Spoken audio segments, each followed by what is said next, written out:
Have you wanted to get a last will and testament done in Florida but not sure where to begin, or are you looking to maybe do it yourself or get it done very inexpensively / affordably? Or are you a notary who is in Florida that is going to be notarizing last wills and testaments? Well, there are some peculiarities to the last will and testament in Florida that I'm going to go over to make sure that, one, you, the person trying to get a will done, can get it done correctly so it'll do what you want it to do, and make sure that the notary that you hired understands how to do this properly as well. So if you're a Florida notary, you're going to want to watch this, make sure that you're doing these right. And if you are the person looking to have a last will done, same thing. Okay, so here we go. I have two last will and testaments here, and we're going to zoom in on these and do these in detail. This is a free one that you can download off the internet from eForms. It's a fill-in-the-blank style last will and testament. It's pretty generic. It's about 5 pages in length, where you could either type in or fill in the blanks. It doesn't allow room for customization, meaning it doesn't allow room for a lot of specifics, but it is definitely better than nothing. Now, you cannot, in Florida, to meet the Florida requirements for will, you cannot just write what you want on a piece of paper and sign it. And you can't just write down what you want on a piece of paper and sign it and have it notarized. Okay, there's going to be some specific things that the courts are looking for in Florida to honor this, and we're going to go over that. But this one, again, is completely free to download. It is going to require you to obviously sign it in front of a notary, as well as 2 witnesses. Now, those witnesses cannot be your family members. They cannot be somebody who has an interest in this. So they have to be a disinterested or an unbiased party.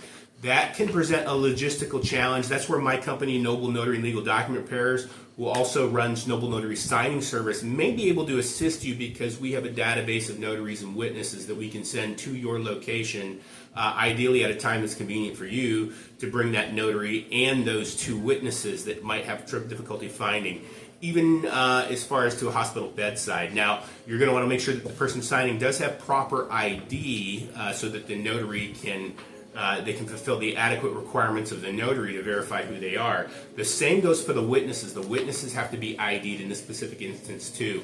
Now, for my Florida notaries, they typically can be a witness on things like a deed, but in the case of a will, you cannot. The will has something called a self-proving affidavit. We're going to go over that. Now, this here is another last will and testament. This one, I just put in fake names, so this isn't a real person or real information. It's just stuff I made up on here just for illustration purposes. But this one is actually 7 pages. It is much more robust. This is one that we prepare where we can put in specifics for you, specific items that can be allocated to specific beneficiaries. And obviously name multiple beneficiaries, as there's room for that here, where which one of these kind of the cheapos, it doesn't really allow for that much customization, but we do in fact prepare these as well, which I'll talk about more in a minute. This also has initials on every single page, so that's just another fraud deterrent mechanism, as well as the notarial requirements and witness requirements. So with that, let's go ahead and look at exactly how we would sign and notarize one of these documents. Okay, so last will and testament, let's start with a couple of best practices. One, it's a good idea to sign these things in blue ink, because that shows that it is an original copy that you have. 2, just for reference sake, the last will and testament does not avoid probate, it just expedites probate. So if you are wanting to will real property to family members or to heirs, or to anybody for that matter, you're going to probably want to look into something like an enhanced life estate deed or a ladybird deed to avoid probate it all entirely on that property. The same with a trust. A trust could avoid probate on pretty much all other assets, as long as you are transferring those assets into the ownership of the trust. But we're talking about a simple will, which is probably sufficient for a lot of people. This is, like I said, a fill-in-the-blank style. So we would put in your name, your city, and your county. You're going to appoint a personal representative. Now, best practice for personal representative is that they are somebody in Florida. That is just a best practice. A lot of times, if you hire an attorney, they will put themselves as the personal representative. The personal representative is also known as an executor or an agent, and they are the ones who are going to oversee the disposition of your property, okay? Meaning that the beneficiaries get what they want. You're going to want to know the last 4 social securities of your beneficiaries, each of them, and that is for the purposes of identification. And this, again, this kind of downloadable template only allows for 3. So again, I said there's not a lot of customization to it. There's no specific omission, so you can't specifically name omitted people on this. Nor could you go into detailed itemization of property. But nevertheless, like I said, better than nothing. So over here, if we flip back to the second to last page of this Florida will template, you are the undersigned, so you would put your name, okay? This would be the name of the testator. Now, the testator is the person signing, so the testator is the person one of the persons that the notary is going to need to see the ID of. So in this particular instance, we would put the date, they would put their name here, they would sign here and print here, and then this foregoing instrument, this is where the notary is going to acknowledge it. So the notary is going to put the day, the month, the year, the name of the testator here, and then the notary is going to put the venue as well. Now, this requires 2 independent witnesses.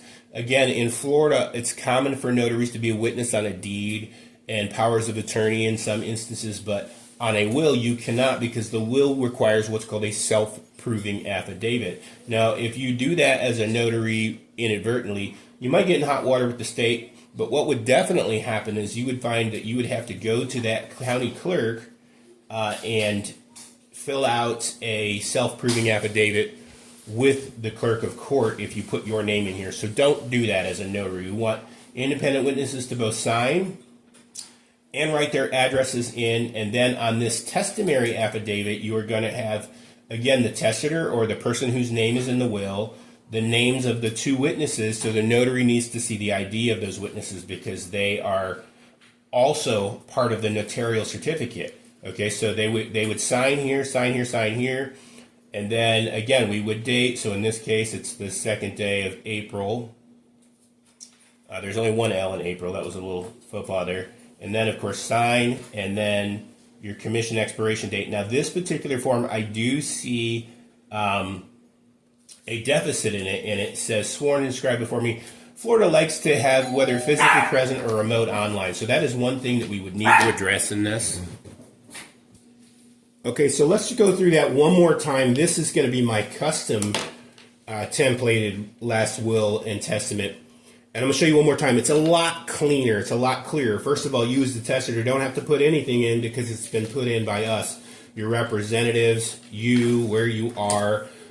We have a spot for beneficiary specifics, right? Like I want my granddaughter to get my gold Rolex, etc. And then again, like I had pointed out before, initials on every page, name in the footer of every page as well. The name of the testator already laid out where they need to sign. So again, when we hire notaries, it's pretty clear cut to our notaries who's signing what, where, dates are already filled in, and a lot of times we'll already have the witness's name and address already pre-filled in. The venue, this is important for notaries, the venue, okay? I mentioned that on the previous one, but what county are you physically in while you're doing this? Again, the testator would sign, again, that testimony affidavit. Witnesses need to sign as well as put their address down, and then that's a duplicate page right there, and then an addendum to that, and that is it. So for notary, again, on this one, I told you the other one had a deficit on it, but this one here, subscribed and performed before me by Joyce. Again, I made this name up. Myself and Hooligan, I made that up. The date already filled in, so the notary would not be me because I'm named in this, as well as I'm named in the testimony affidavit. So this would have to be a different notary that would sign and put their commission expiration date. And then, of course, they would put their stamp right there. And that is how you would properly notarize a will. Key takeaways: 2 independent witnesses, not the notary as a witness on this particular instance. And that is it.